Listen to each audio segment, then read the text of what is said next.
প্রিয় বন্ধুরা, ইসলামে কোন ফলটি খাওয়া নিষিদ্ধ আছে আপনি কি জানেন?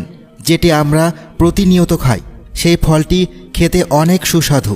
যে ফলটি আমরা বিনামূল্যে পেয়ে যাই।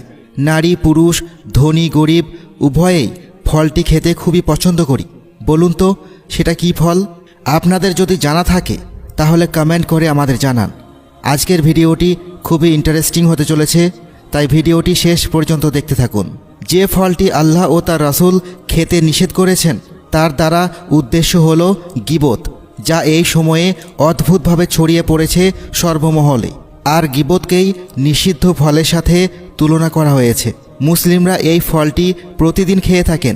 আলেমগণ একে বৈঠকের নিষিদ্ধ ফল বলে আখ্যায়িত করেছেন।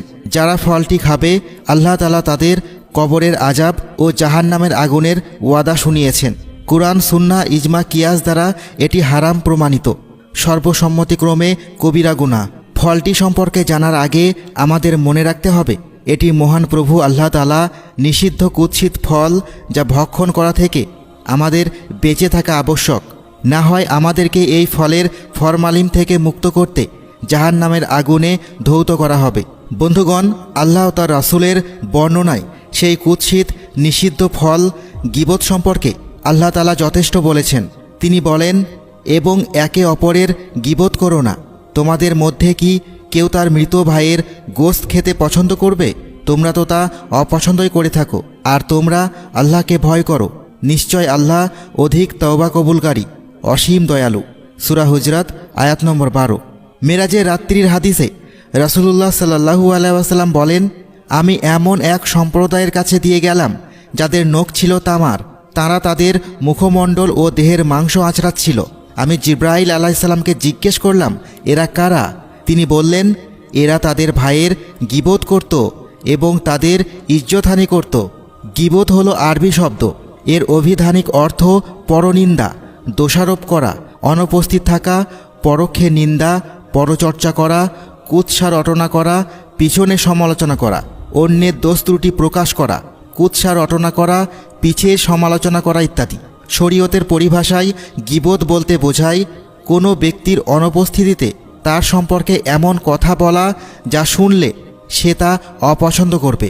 পরনিন্দা কেবল মুখের বাক্যের মধ্যে সীমাবদ্ধ নয়, বরং চোখের ইশারায়, অঙ্গভঙ্গিতে, শ্রবণে ও লিখনের দ্বারাও গীবত হয়ে থাকে। সর্বপ্রকার গীবতই হারাম। উম্মুল মুমিনিন হযরত আয়েশা সিদ্দিকা রাদিয়াল্লাহু আনহা বলেন, একদিন আমি হাতের ইশারায় এক স্ত্রীলোককে খর্বাকৃতি বললে রাসূল সাল্লাল্লাহু আলাইহি ওয়াসাল্লাম আমাকে বললেন, হে আয়েশা, তুমি গীবত করেছ, থুতু ফেলো। তৎক্ষণাৎ আমি থুতু ফেলে দেখলাম তা কালো বর্ণের জমাট রক্ত। হযরত ইবনে ওমর রাদিয়াল্লাহু আনহু থেকে বর্ণিত, তিনি বলেন, একদিন রাসূল সাল্লাল্লাহু আলাইহি ওয়াসাল্লাম মিম্বরে আরোহণ করলেন এবং উচ্চ কণ্ঠে ডাক দিলেন, হে লোক সকল, যারা তাদের জিহ্বা দিয়ে ইসলাম গ্রহণ করেছ অথচ ঈমান তাদের অন্তরে পৌঁছায়নি, তোমরা পরস্পর ক্ষতি করো না। মুসলমানগণ কাউকে তিরস্কার করবে না, কারো দোষ ত্রুটির অনুসরণ করবে না।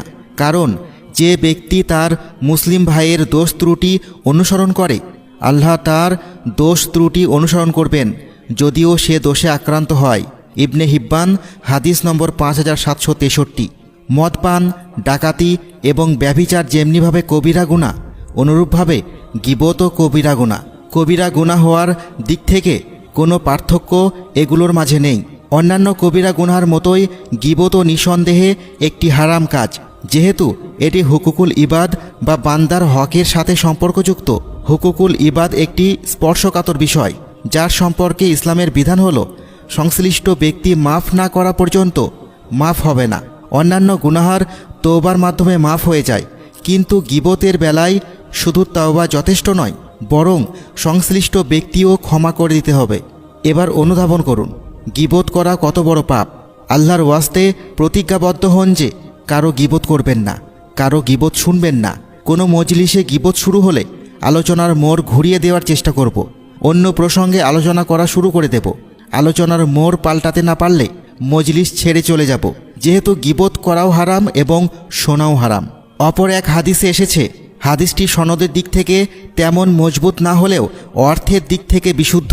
রাসূলুল্লাহ সাল্লাল্লাহু আলাইহি ওয়াসাল্লাম বলেছেন, গিবতের গুনাহ জিনা ব্যভিচারের গুনাহের চেয়ে মারাত্মক।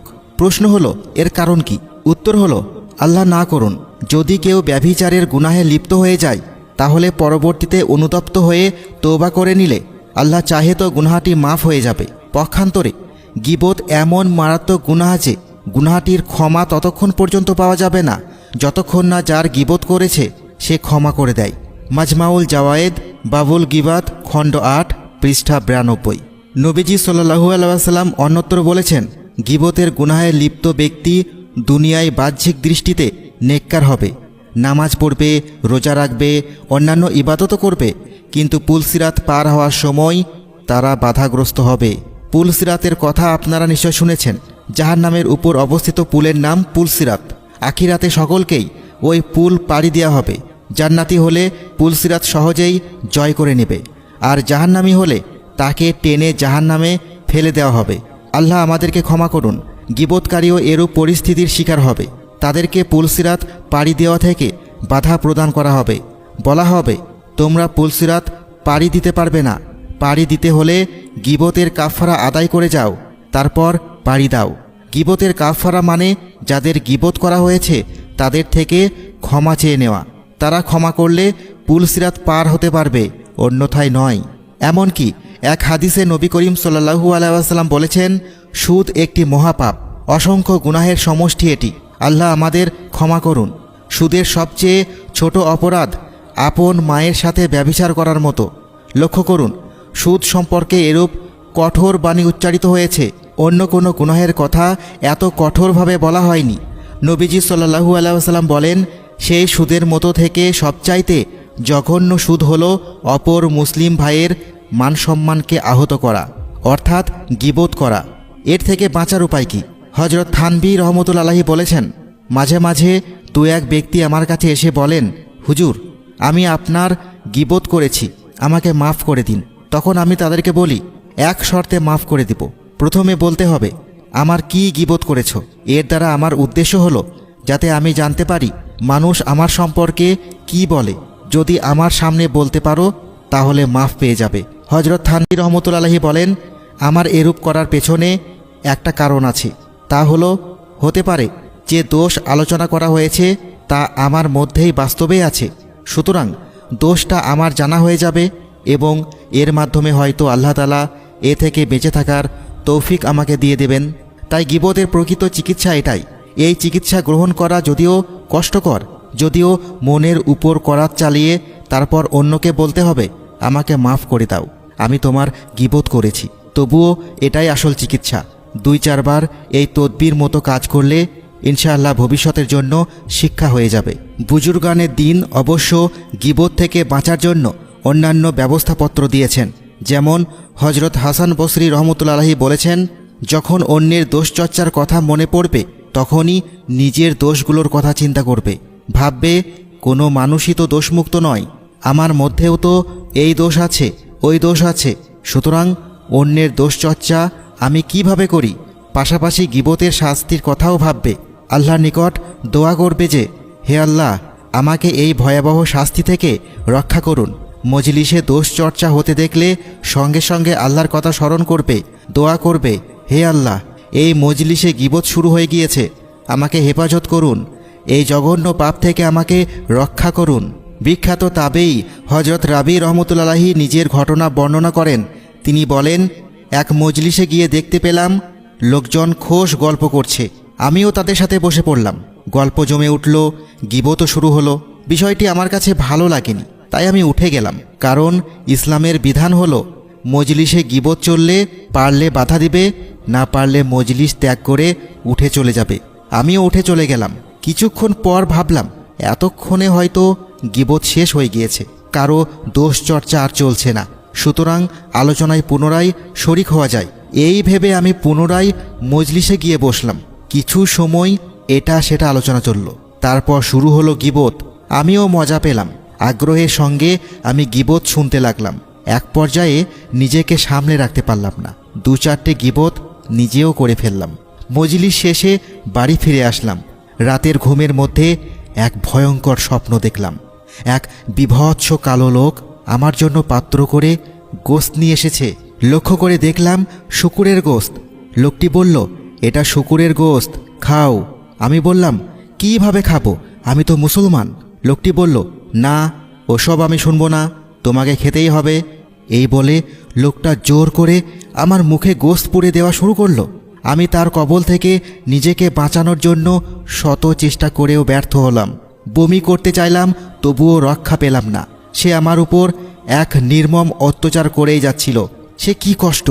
এরই মধ্যে আমার দু চোখ খুলে গেল। তারপর থেকে আমি যখনই আহার করার জন্য বসতাম, ঘটনাটি মনে পড়ে যেত। কেমন যেন স্বপ্নের সেই শূকরের গোশতের দুর্গন্ধ আমার নাকে লাগতো। কি অবস্থা! 30 দিন পর্যন্ত এমন ছিল। খাবার গ্রহণে আমার খুব কষ্ট হতো। এই ঘটনা দ্বারা আল্লাহ তাআলা আমাকে সতর্ক করলেন। কেবল একটি মজলিসের 2-4টি গীবত এত ভয়ঙ্কর। দীর্ঘ 30 দিন পর্যন্ত আমি এই ভয়াবহতার গন্ধ পেয়েছি। আল্লাহ তাআলা আমাদের প্রত্যেককে গীবত করা ও শোনা থেকে হেফাজত করুন। আমিন।